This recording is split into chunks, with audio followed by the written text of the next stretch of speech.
Olá, estamos começando mais um MCZ Notícias e eu tenho aqui comigo a minha companheira de bancada, Natália Barros. Estamos recebendo no dia de hoje a presidente do Centro Esportivo Alagoano, Miriam Monte. Bom dia, presidente, seja muito bem-vinda ao MCZ Notícias. Bom dia, muito obrigada, Natália, Mouzinho, pelo espaço aqui para a gente falar um pouco sobre o nosso maior de Alagoas. É verdade, nosso Centro Esportivo Alagoano.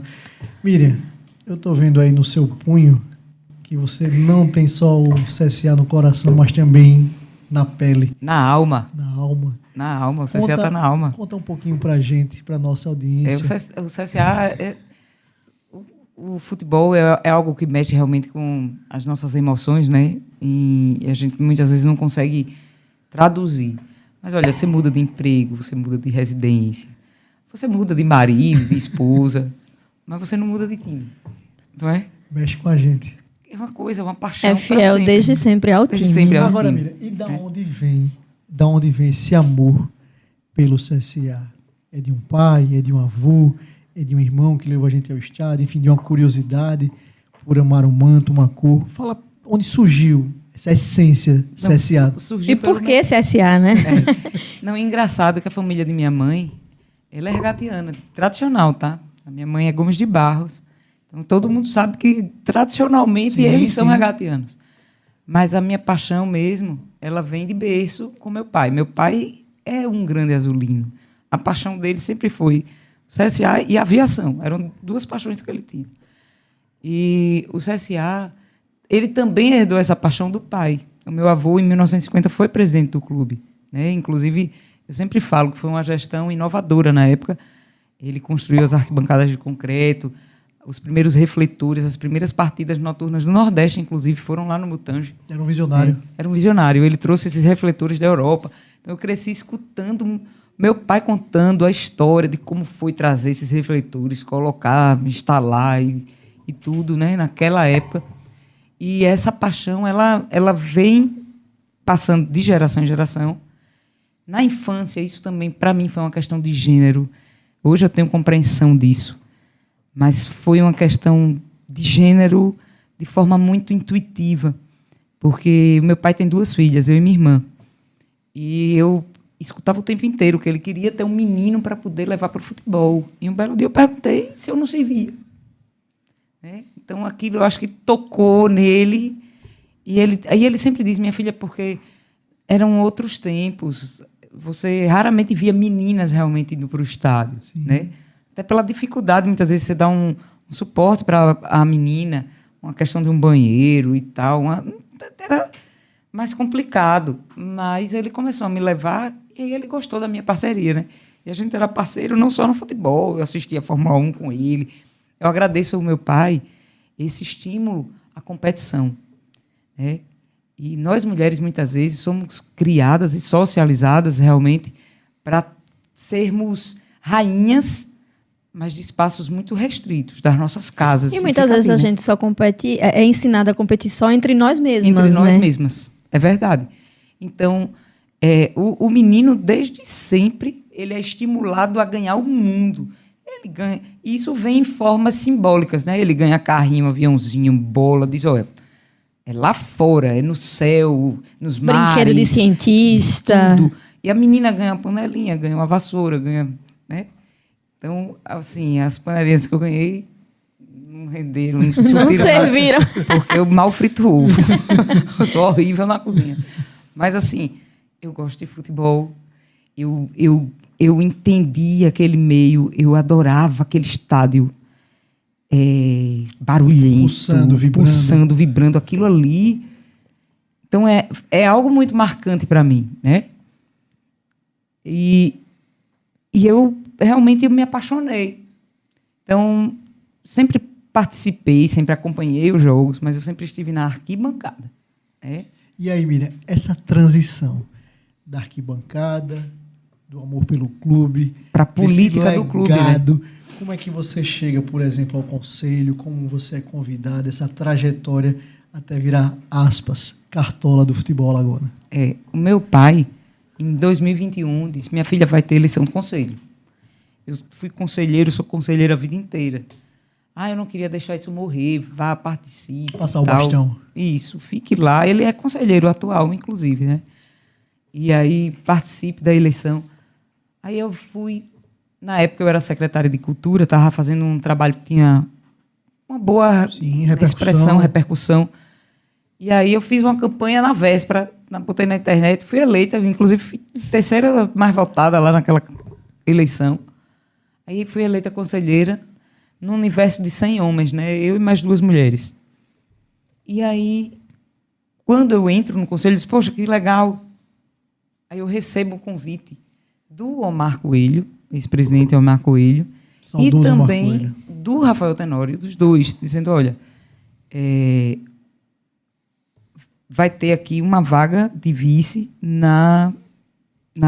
no Conselho Deliberativo e o seu nome compõe bem, porque são muitos homens e muitas vezes, quando escolhe um e não o outro, isso gera uma certa desgaste na disputa, e o seu nome compõe bem. Você aceita?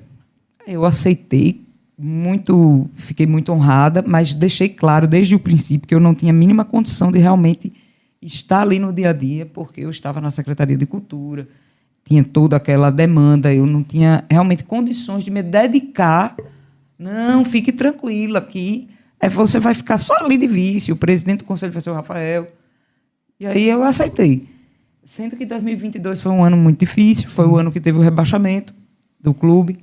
O clube entrou realmente numa crise muito grande, política, interna, amigos que eram amigos deixaram de ser, afetos viraram desafetos, aquele caos generalizado. Caos generalizado, né? Natural de um clube que esteve recentemente numa Série A, de repente cai para uma B e depois vem para uma C, e vem para uma C trazendo um histórico de dívidas. Tanto é que hoje o clube está numa recuperação judicial. Então, foi realmente assim, um momento de grande turbulência. Desestabilizou. Total. A coisa ficou fora de controle. Era como um avião sem motor, em queda livre ali, né? E em dezembro de 2022, houve toda a renúncia coletiva da diretoria executiva. Rafael Tenório, que era o presidente do conselho, se afastou também por questões particulares. E eu... Caiu no colo da Miriam Monte, a presidência do CSA. Caiu no meu colo, sendo que naquela época, hoje eu tenho total noção, tá? Naquela época, eu disse, gente, Deus foi muito bom comigo. A mão de Deus me ajudou. Hoje eu tenho plena convicção, porque naquele momento ali foi o momento mais crítico realmente do clube. E eu não tinha noção. Eu tinha fé, esperança, eu tinha confiança na capacidade de gestão, de superação de crise. Mas o diagnóstico do problema. Porque o diagnóstico do problema era o seguinte. Em dezembro de 2022, o clube estava rebaixado na Série C. O contador do clube, Alfredo Cortez, me passou a planilha. Nós tínhamos 10 milhões em dívidas vencidas, ou seja, podendo ser executadas a qualquer momento. Qualquer momento podia ter bloqueio judicial, qualquer momento podia ter um oficial de justiça na porta, batendo lá, entregando mandado, penhorando bem. Estava nessa situação. Tinha 10 milhões, tinha 160 mil em caixa. Não tinha mais previsão de receita e o clube estava rebaixado. A maior parte dos contratos rescindidos dos jogadores por falta de pagamento. E naquele momento ali... Falência econômica, moral. Tudo. Então, o clube caminhava realmente para por ser uma associação sem fim lucrativo, tem que seguir também a legislação, né? Os ritos, a legislação pátria mesmo, direito civil. Então, certamente, o judiciário ia ter que instituir uma junta, né, diretiva. Mas até que isso acontecesse, a gente tinha menos de um mês para entrar em campo em janeiro, sob pena de sofrer grandes reflexos, né, prejuízos esportivos. Em relação ao Alagoano. Em relação, não só ao Alagoano, a Copa do Nordeste. Dia 3 de janeiro de 2023, a gente já tinha o primeiro jogo da Copa do Nordeste. Então, ali, o que é que acontece? Calendário CBF, eu criei coragem, realmente, de permanecer, mas talvez essa coragem tenha vindo, nesse primeiro momento, de uma falta completamente de noção do problema. Eu sabia as ferramentas de gestão. Mas eu não sabia o tamanho do problema de estar à frente de um clube de massa nessas circunstâncias. Aí eu, ali, recebo o apoio do Rafael, não financeiro, tá? Político. Recebo o apoio político dele e assumo ali as 2 cadeiras, presidente do conselho e presidente executiva. A gente tenta também instituir comissões, uma comissão de obra, a obra do CT estava parada, uma comissão de obra, ou uma comissão eleitoral, para a gente fazer um novo pleito. Lançamos editais logo de imediato, mas não houve adesão, teve aquela... Né, precisava de um tempo também das próprias articulações acontecerem, de pessoas se juntarem, de grupos, de interessados realmente num pleito. Isso não aconteceu, né? Terminou que em fevereiro o Rafael volta com chapa única, mas naquele momento ali a gente lançava o edital e não aparecia concorrente. E eu disse, enquanto não aparece concorrente, quando então não aparece um presidente, eu vou ter que tocar. Vou tocar o clube. Aí o que é que a gente fez? Contratou um executivo, na época foi o Cid Clay Menezes, montamos um time a toque de caixa, né?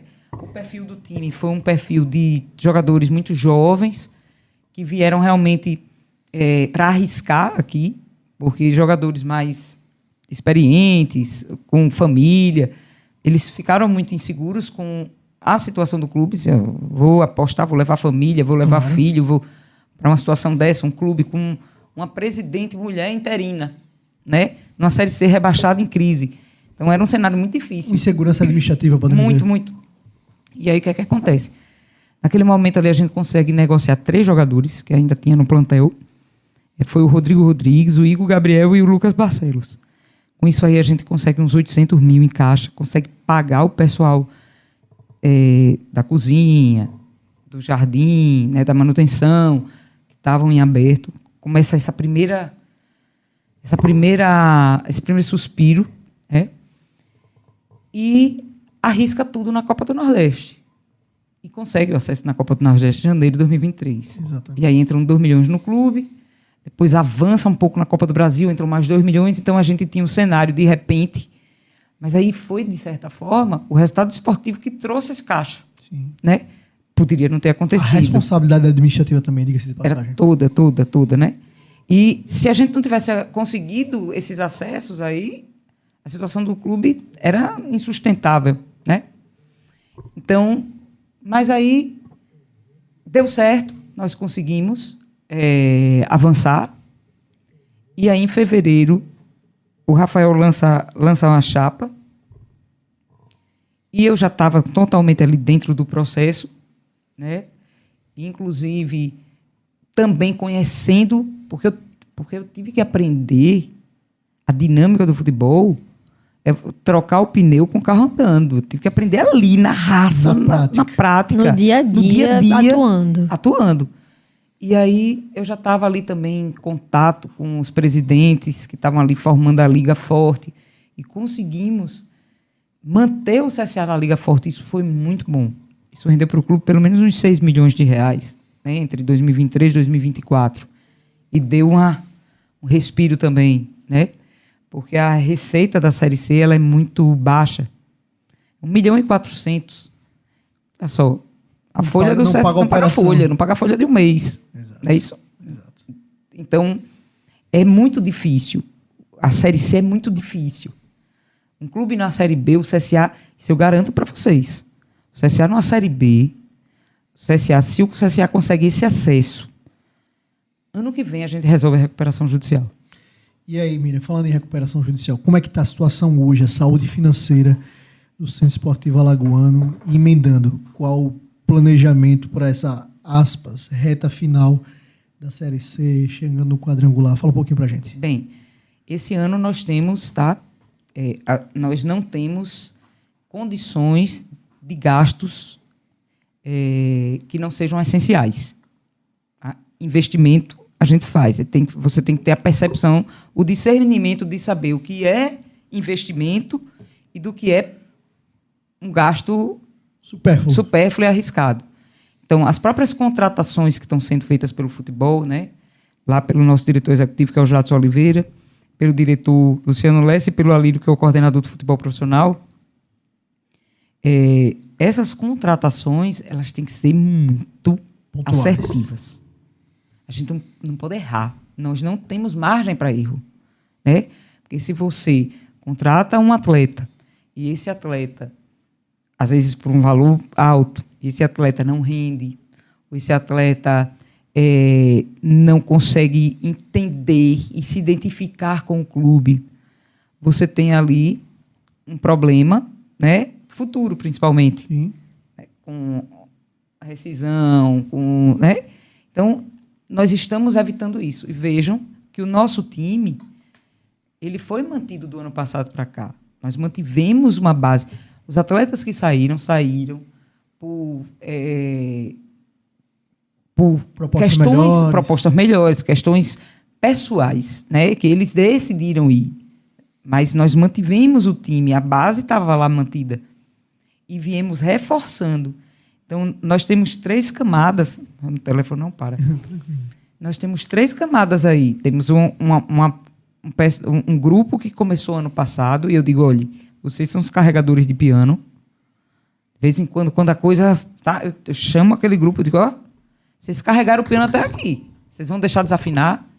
Não, chama os que estão chegando novos para aprender a tocar música. Né? E aí, hoje, a gente tem um grupo muito unido. Mesmo tendo um grupo veio do ano passado, outro grupo chegou no início do ano e outro grupo está chegando agora para reforçar. Como você classificaria esse elenco, esse grupo hoje do CSA? Esses homens que compõem o CSA? Eu posso dizer, e eu acho que eu tenho condições de dizer que tenho experiência, até porque fui forjada na luta, né, na guerra. Viu? Hoje eu posso dizer que eu entendo de elenco. Eu bato o olho aí e disse, esse elenco aqui é competitivo. Eles têm brio, eles têm gana, eles têm vontade. Eles são competitivos, eles são aguerridos. Todos. Tem um incentivo do próprio clube também, né? Isso já ajuda demais. Esse estímulo vindo da diretoria, da presidência, também faz toda a diferença. Eles se identificaram também com o torcedor do CSA, sabe? Inclusive, eu vejo claramente, e me preocupo muitas vezes, quando a gente vai jogar fora, principalmente, e é um clube com menor torcida, ou que vai ter um estádio mais vazio. Eu me preocupo, porque eles se acostumaram com o barulho da torcida. Com a pressão. Com a pressão da torcida. Eles gostam disso, entende? Então, quando a gente pede que o torcedor compareça aos jogos, é financeiramente falando, tá? Claro. Porque o clube, essa é uma das fontes principais de receita. No bate-papo aqui no começo, você me perguntou qual é o maior patrocinador do clube. É o sócio-torcedor. Então é bom que quem está nos ouvindo aqui na Jovem Pan, no MCZ Notícias, na Folha de Alagoas, o principal patrocinador do Centro Esportivo Alagoano é você que está nos escutando, que está nos vendo, está nos assistindo. Então, tem essa consciência que o sócio-torcedor é o maior patrocinador do Centro Esportivo Alagoano. É o maior patrocinador. E que faz toda a diferença no resultado, né? A gente conta com 10% da receita estimada para o ano vindo do sócio. Entende? A gente tem aí, posso dizer aí, uma receita líquida de sócio de, atualmente, né, com uma média de 5 mil sócios, de 200 mil mês. Ou seja, no ano, se a gente tiver essa margem no ano, você tem 2 milhões no ano. Então, hoje o sócio-torcedor é o nosso maior patrocinador. E se a gente ampliar esse quadro de sócios, isso, o clube, o torcedor vai ter de retorno o quê? Melhores contratações, pagamento de salário em dia, que é isso que a gente está fazendo. Um plantel mais qualificado. Um plantel mais qualificado, exato.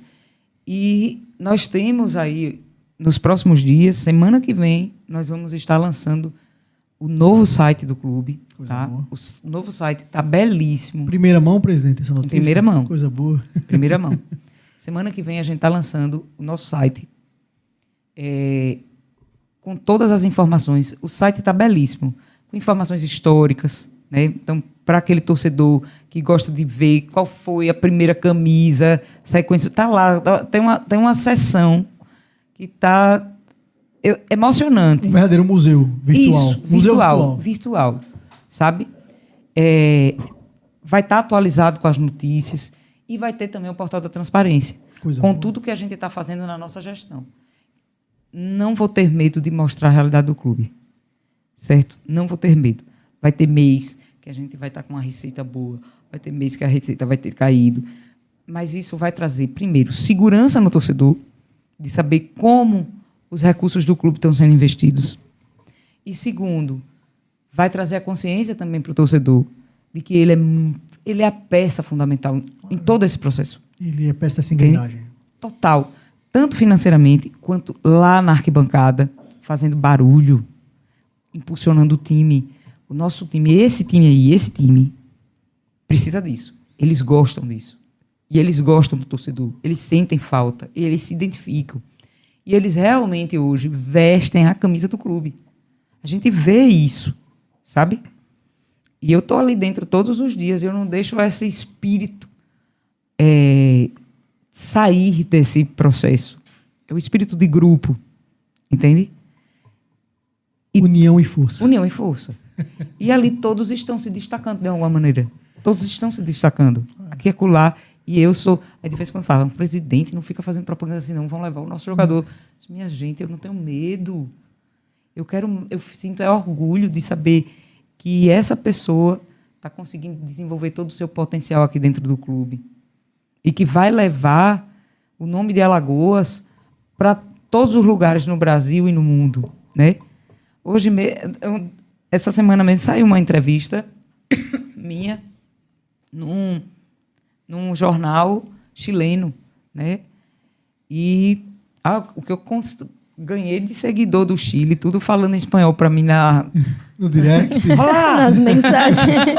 No direct, a quantidade de torcedor chileno, porque hoje a gente tem no grupo o Matias Cavalieri, sim, né? Sim. E, enfim, o CSA lançando suas frentes, e depois dessa conquista e da classificação para as oitavas de final da Copa do Brasil, o CSA impulsionou ainda mais o clube. Impulsionou ainda mais. Presidente, mudando um pouquinho de assunto, né, falando da sua percepção da mulher no mundo do futebol, principalmente na questão executiva.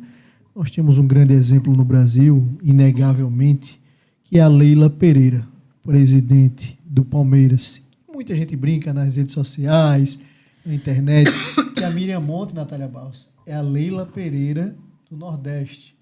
Tamanha competência, a forma que vem conduzindo o CSA ao longo desse tempo. Como é que a senhora vê esses comparativos? Que bom que você falou da Leila do Nordeste, né? Porque quando perde a Leila da Shopee, eu sempre... eu fiquei aguardando porque eu ia justamente complementar, porque às vezes tem o tom que se coloca, né, nessa comparação. Então, a Leila Pereira do Nordeste, talvez ele tenha traga uma outra perspectiva. E aí entra essa polêmica também, a senhora pode falar dessas duas frentes, que é a Leila Pereira da Shopee, né? E aí já entra muito essa questão dos rivais, é verdade, dos adversários, né? Então é bom falar um pouco sobre isso também, né? Olha, eu fico lisonjeada com as duas comparações, tá?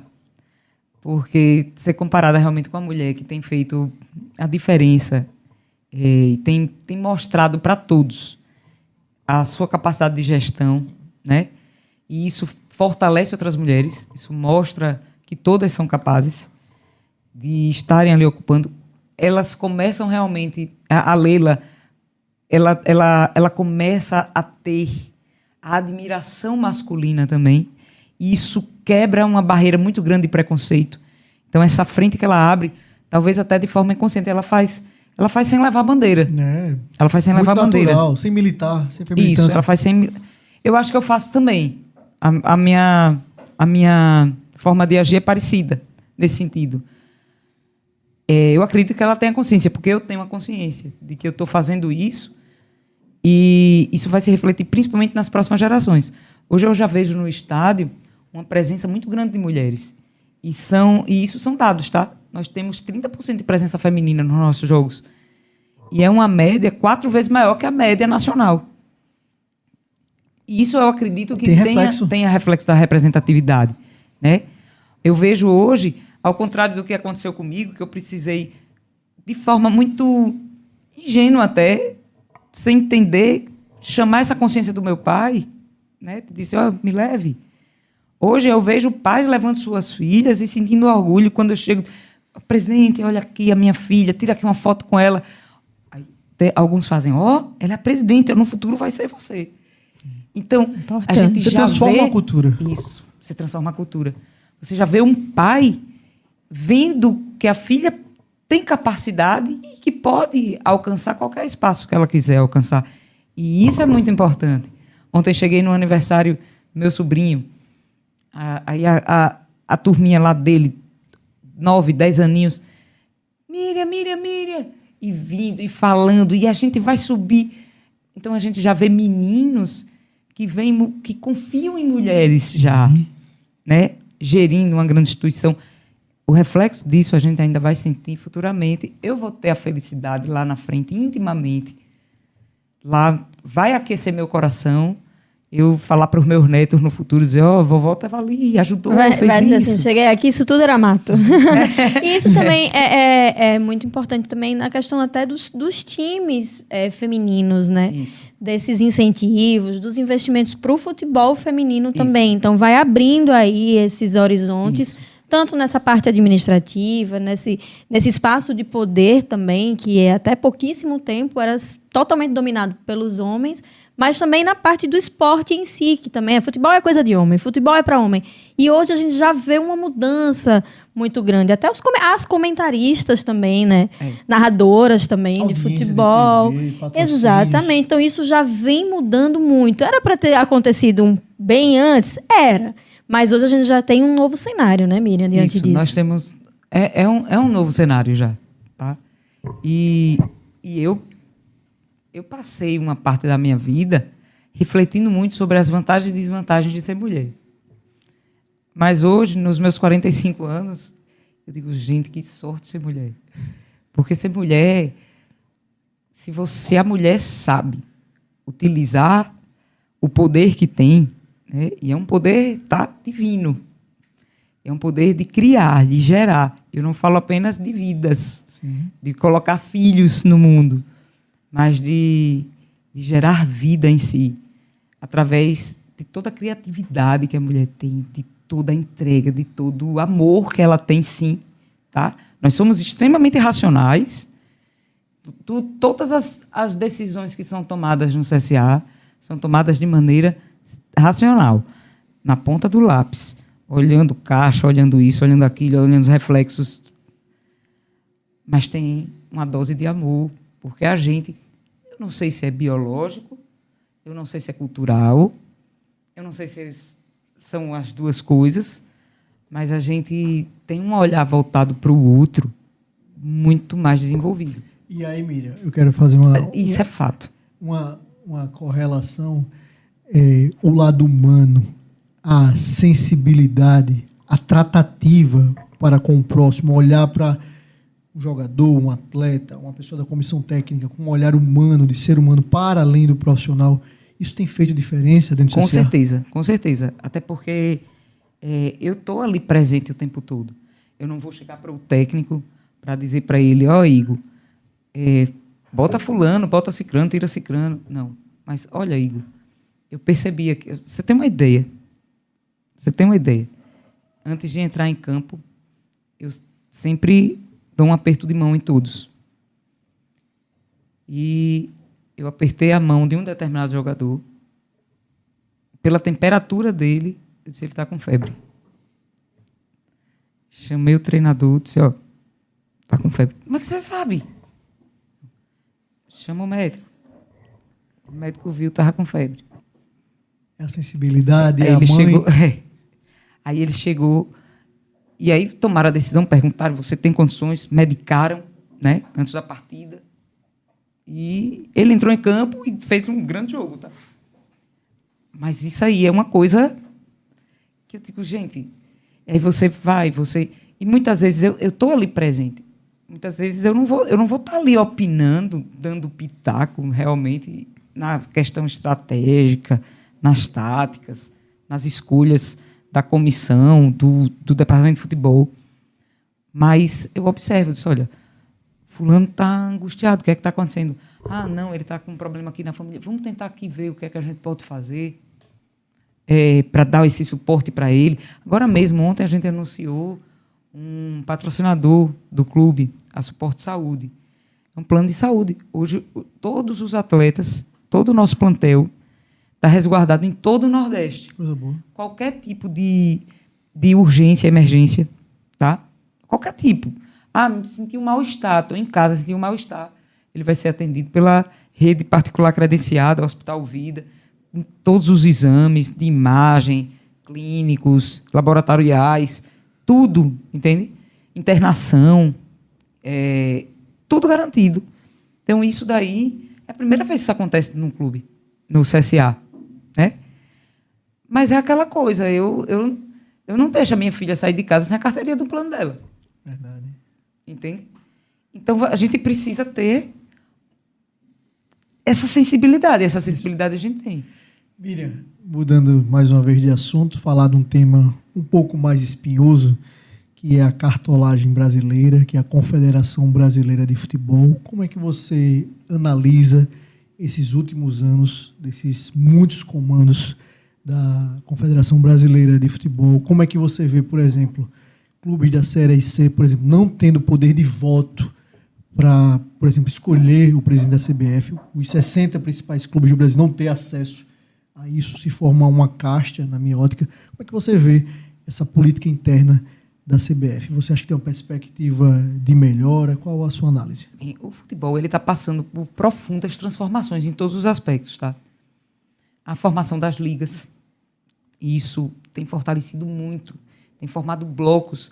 Normalmente são blocos comerciais, na realidade, são condomínios, né? E os clubes unidos, eles têm muito mais força, inclusive para buscar patrocinadores, investidores, a questão dos direitos de transmissão, Barganha, imagem, né? direito de imagem. Então, tudo isso, um grupo torna muito mais forte. Porém, as ligas elas se limitam, salvo a Liga Forte, tá? O CSA faz parte da Liga Forte, mesmo estando na C, o Figueirense também está lá. Nós temos mais um outro clube também na C, que é o Tombense. Não sei se eu estou esquecendo mais algum. Mas temos 3, 4 clubes que são da C que estão na Liga Forte.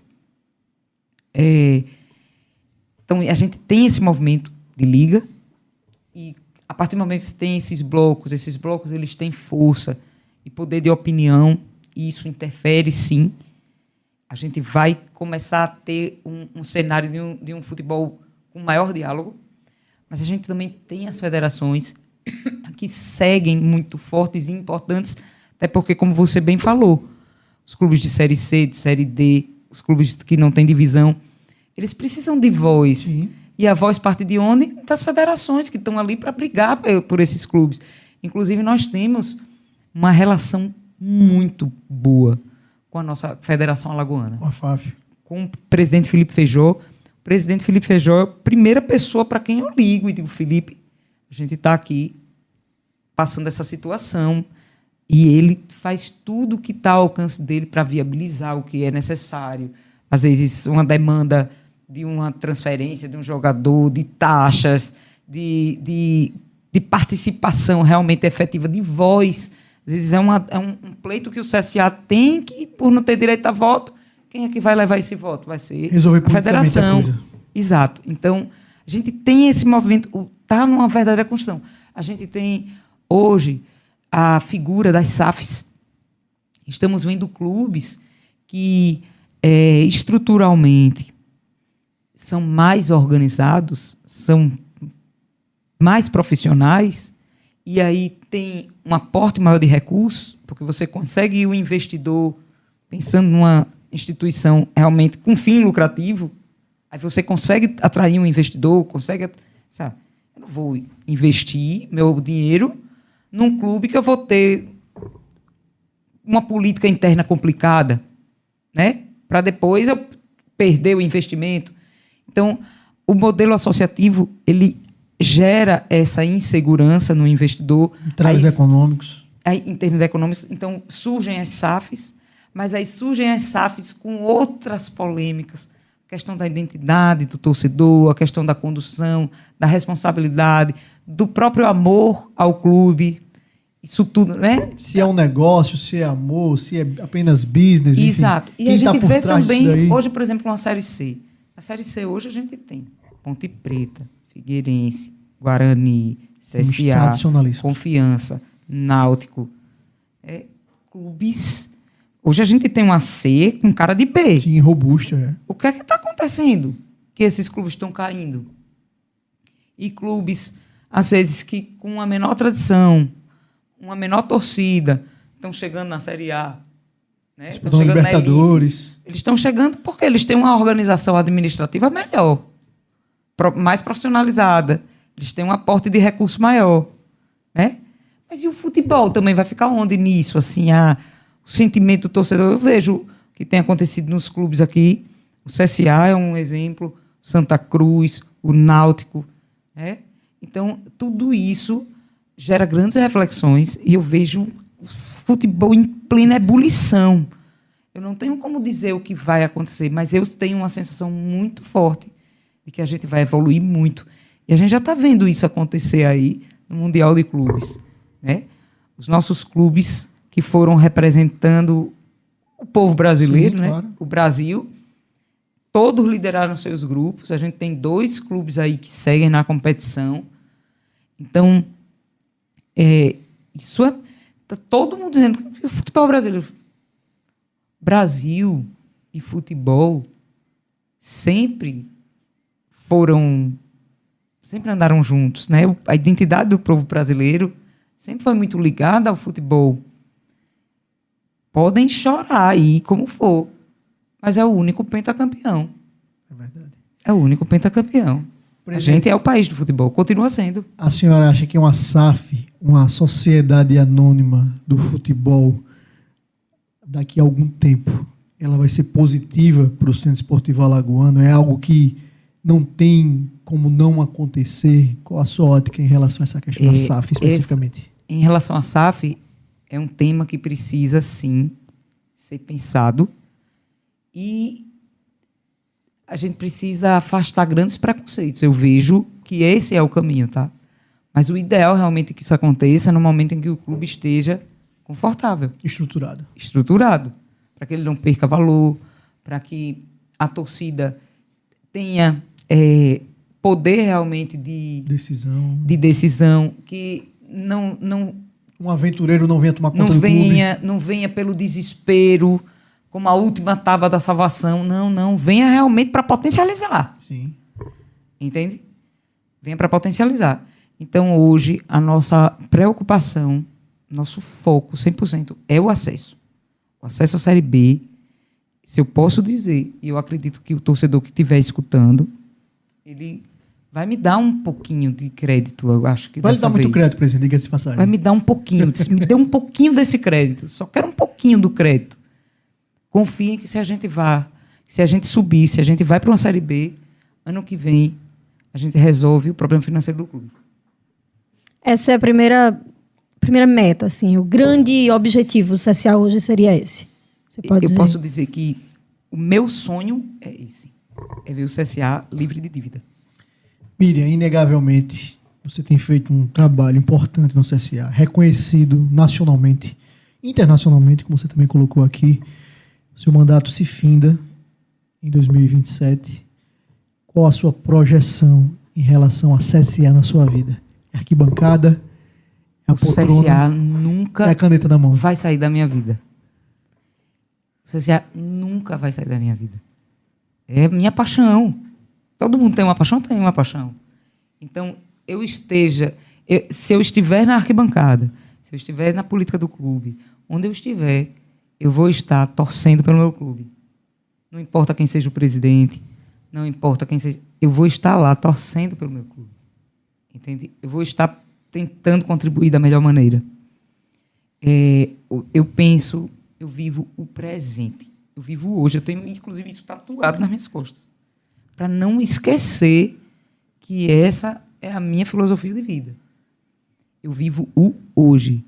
E no hoje eu procuro fazer o melhor. Hoje eu tenho um objetivo. Eu tenho o objetivo de reestruturar esse clube. O tempo que eu estiver, eu vou estar tentando, eu vou estar perseguindo esse objetivo. E não só eu, tá? Eu e toda a diretoria que aí está. Nós conseguimos. E esse é um grande legado desse momento. A gente fala muito em valores, ou em dinheiro, né? Sim. mas a gente esquece dos valores. E nós montamos um alicerce. O torcedor não consegue, talvez, visualizar. Mensurar isso. Mensurar. Mas esse alicerce, esse lastro que nós fizemos, político-administrativo, ele é muito sólido. Nós temos hoje uma diretoria de abnegados, tá? E são pessoas realmente que estão trabalhando, vestindo a camisa, dando o melhor de si. Todos os diretores que estão aí, né? Começando pelo nosso superintendente administrativo e financeiro, Elcio Tenório, que, para mim, é um irmão, é meu braço direito, e eu tenho certeza que eu dele, é quem segura o tranco comigo nas angústias, é quem passa noites em claro, a gente pensando como viabilizar o clube. Então, eu queria deixar esse registro aqui para ele, né? Nós temos o vice-presidente Robson Rodas, é uma pessoa também que tem uma energia muito positiva, que agrega bastante. Nós temos o Marcelo Brabo, que é o nosso diretor jurídico, né? O doutor Marcelo Brabo tem levado à frente grandes questões aqui do clube. Questões polêmicas demais, como patrocínios, né, que são decisões judiciais que a gente precisa tentar modificar, questões contratuais. Agora mesmo a gente está mudando a fornecedora de material, precisamos judicializar, e a ação muito robusta que foi feita, né, pelo clube, que foi judicializada pelo clube, tem a batuta do doutor Marcelo. Nós temos também aqui, nesse momento, eu abro esse parênteses, aqui, que o nosso corpo jurídico é um dos melhores corpos jurídicos de todo o Brasil. A gente tem o doutor Bruno Alves, doutor Carlos Biana, que são especialistas em direito desportivo e direito trabalhista, né? E todas as áreas também. Então, eles estão ali na linha de frente, e posso dizer que o nosso jurídico hoje é o nosso maior artilheiro, porque o que a gente vem conseguindo realmente de reduzir o impacto do passivo do clube. Hoje, o jurídico da gente é muito forte. Nós temos também uma contabilidade que é formada por só mulheres, tá? Nosso time é de mulheres lá de contabilidade. É a Rose, a Dani, a Iracema, que são do escritório Integra. Vocês vão ver, semana que vem elas vão explanar toda a situação do clube, vão trazer todos os dados, informações, toda a contabilidade, tudo. Então, todos vão conhecer esse corpo de contadoras. Nós temos aí, seguindo na nossa diretoria, diretor de obras, diretor de patrimônio, respectivamente, Fábio Loureiro e Gustavo Ferreira, que são engenheiros civis. Eles nos ajudam muito ali na questão estrutural, porque hoje o CT da gente é um dos maiores CTs do Brasil. Está numa área de 180 mil metros, são 6 mil metros de área construída. É uma estrutura gigante, a gente tem uma despesa grande também. Se não tivesse ali a presença deles, otimizando essas situações, estaria muito mais difícil, né? A gente não pode esquecer que o CSA na Série A estava lá no Mutante. Mutante, todo mundo tem um carinho, uma memória afetiva, mas a gente sabe que a estrutura é infinitamente inferior à que se tem hoje. E o clube está numa Série C. Então, a despesa é muito alta para você manter aquela estrutura. Então, diretores como eles, que estão ali buscando viabilizar situações. Tem o Beto Barreiros também, que é nosso diretor de manutenção. Então, recentemente, a gente conseguiu ter uma redução aí no gasto de energia elétrica. Era 30 mil todo mês. É muita grana. 30 mil todo mês. A gente conseguiu baixar para 17.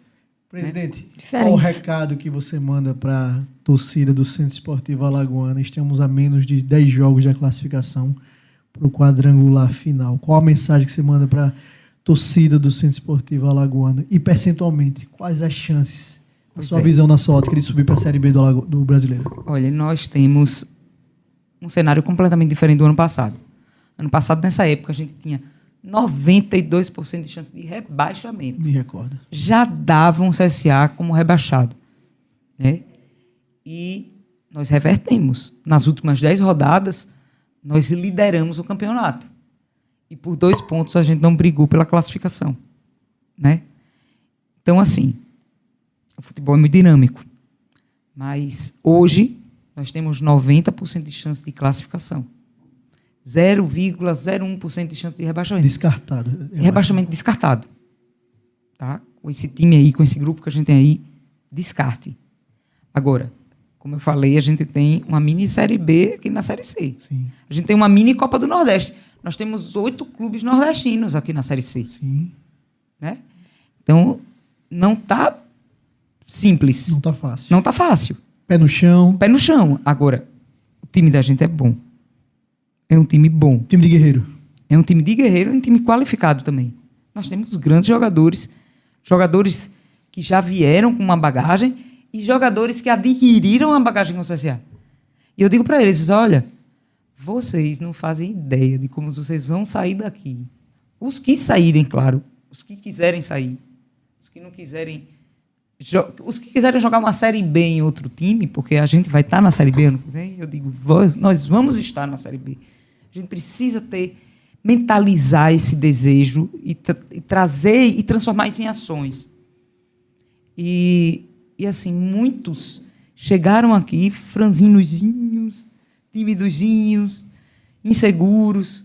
Eu vejo jogadores assim que se projetaram. Maturidade. Isso, a maturidade que adquiriram, a coragem. Eles vão sair daqui do CSA prontos.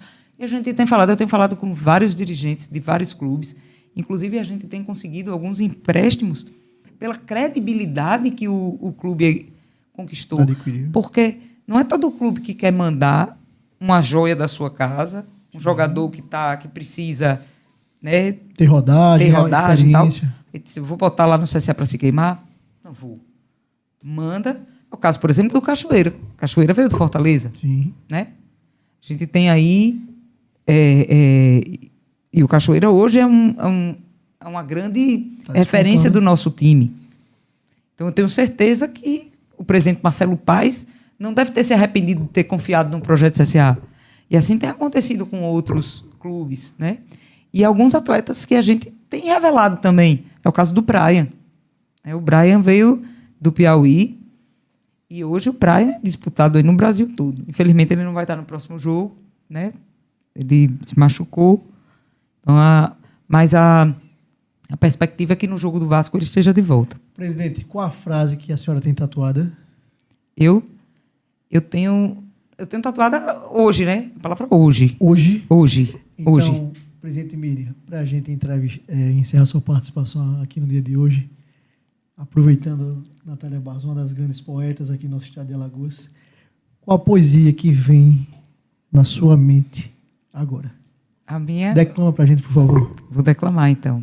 Eu vou declamar. Eu sempre declamo essa, mas eu vou falar outra. Vou falar Ela Corre com os Lobos. Ela anda pelas ruas dos suplícios e dos prazeres. Desistiu dos afazeres tão comuns a uma mulher. Ela viaja para a lua, perambula quase nua pelos sonhos masculinos. Ela só faz o que ela quer. Ela volta para casa, ela lambe a sua cria, não aceita qualquer guia e nem cede à chantagem. Ela comanda a matilha, ela é mãe, amante e filha. Ela corre com os lobos.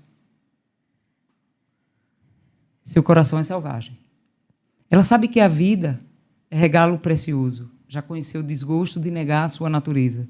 Já desceu às profundezas e se ardeu de paixão. E percebeu que sua força estava na solidão. Uau, João. Maravilhoso, Miriam muito Monte, bom. Obrigado pela presença aqui no MCZ Notícias. Muito obrigado por esse bate-papo tranquilo, descontraído. Obrigado à minha companheira de bancada aqui, Natália Barros. Quero deixar presente um espaço para suas considerações finais e desejar boa sorte para a sua gestão, para o Centro Esportivo Alagoano e, assim como todo alagoano que quer o bem do nosso futebol, que você repense a sua permanência no futebol em 2027, com a caneta na mão. Eu queria aqui agradecer o espaço, dizer que só falar os nomes dos outros diretores, não posso esquecer nenhum, tá? Não posso, porque são todos muito importantes. Luciano Lessa, nosso diretor de futebol, Ana Xavier, nosso diretor de base, conquistamos aí agora o título, quebramos um jejum de 6 anos, Sub-17. lá do Sub-17. O Alírio, nosso coordenador de futebol. Ender Bosch, nosso diretor administrativo, que é uma pessoa que tem realmente sido muito firme ali na condução. É um cara que, infelizmente, trouxe para ele muita cara feia. Porque ele diz, não, isso aqui está caro, não. Isso aqui não. Então, dizer não é fácil. É verdade. Né? Nós temos também, enfim, Dr. Galdino, nós temos o Chaves faz um trabalho fantástico, tá? Chaves Neto, ele faz um trabalho fantástico no relacionamento com as torcidas organizadas. Vitor Castro, nosso diretor social, é o cara assim, que tem se sobrecarregado, tá? Inclusive, nesse exato momento, o Vitor está lá no Ministério Público, numa reunião sobre os jogos. A gente tem enfrentado grandes desafios também pelo estádio, com grandes limitações, né, pelas reformas que está passando. Então, aí vem a responsabilidade que a gente tem com os órgãos públicos. E o Vitor hoje é um cara que realmente, com quem eu conto, Max Mendes, de Jair Lessa, esses diretores que eu acabei de dizer, têm trazido grandes patrocinadores para o clube, grandes parceiros, grandes negócios, entende? Então, hoje, a gente tem realmente, assim, uma equipe de trabalho. Está todo mundo trabalhando pra caramba. Pra caramba. Então, gente, torcedor, confia nesse grupo. Confia nesse grupo. Que a gente está conseguindo mostrar a grandiosidade do CSA. A gente está conseguindo mostrar que o CSA, se ele tiver uma gestão responsável, dedicada, se ele tiver o apoio do torcedor, a gente já viu que o CSA supera todas as suas dificuldades. Então, vamos juntos para o acesso, perseguir esse acesso até o fim. Não vai ser fácil. Apoie o nosso time. Quando eles entrarem em campo, casa cheia, por favor. E é para cantar os 90 minutos, do começo ao fim. Porque esse time da gente gosta disso. Tá dado o recado, a torcida alagoana do maior do nosso estado. Obrigado mais uma vez, presidente Miriam Monte. Obrigado a minha companheira de bancada, Natália Barros. E até o próximo MCZ Notícias. Tchau, tchau.